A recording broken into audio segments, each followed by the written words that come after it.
Hi guys, welcome back to my channel. It's good to be back. My name is S.A. Precious Ugelibo and welcome to S.A.'s Insight.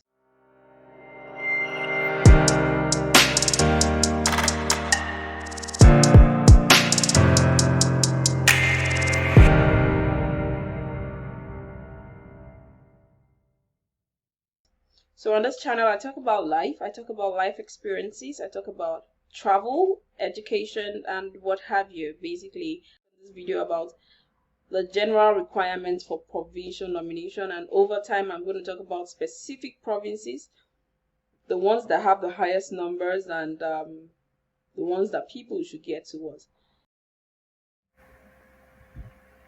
Okay, so today we're going to talk about the Provincial Nominee Program. And before I talk about this, I'm going to give a little light about Canada.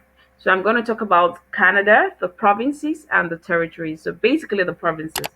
So the Canadian Federation consists of 10 provinces and 3 territories.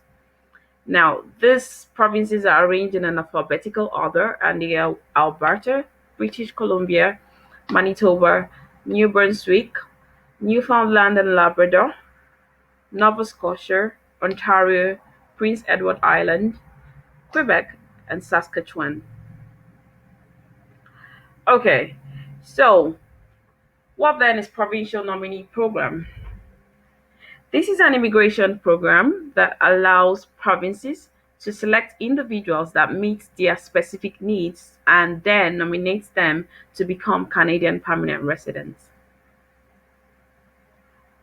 Now, it is very necessary to note here that all the provinces except Quebec operates the Provincial Nominee Program. In essence, there are 9 provinces in total that operates the Provincial Nominee Program.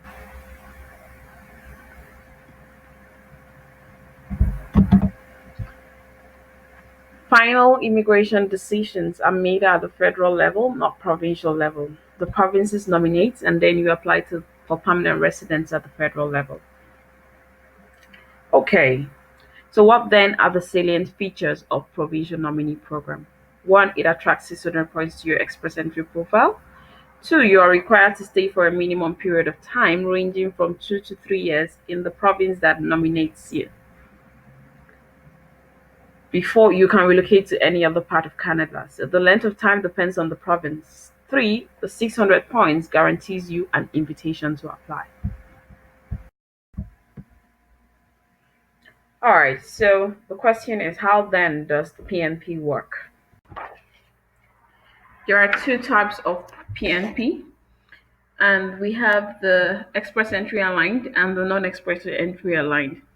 The express entry aligned PNP basically requires that you have an active express entry profile in the express entry pool, and the non-express entry aligned doesn't require you to have an express entry profile.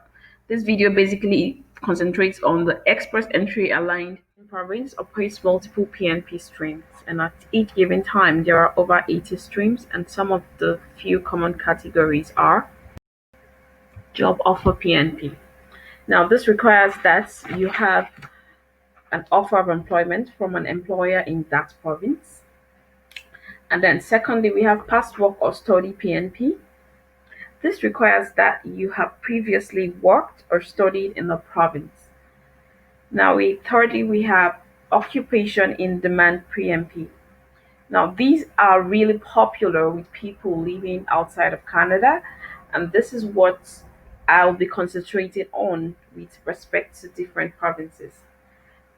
Fourthly, we have entrepreneurial PNPs. These are PNPs for business people with demonstrated experience in management and investment. Generally, while filling your express entry form, you get to the stage that requires you to select a province of interest.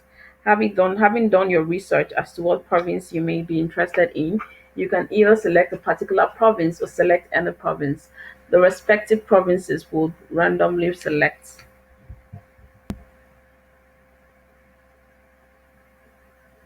What then is the criteria for eligibility? Eligibility is subjective on the demand in the respective provinces. Upon selection, they send you a nomination of interest and upon receipt of this, you have a specific period of days to submit the form and pay specific amounts. This amount is also dependent on the requirement of the province. Having completed this process, you get a nomination from the province and you can go back to your express entry profile and update showing that you now have a nomination from a province. This attracts and increases your CRS by 600 points, guaranteeing you an invitation to apply by the next express entry draws.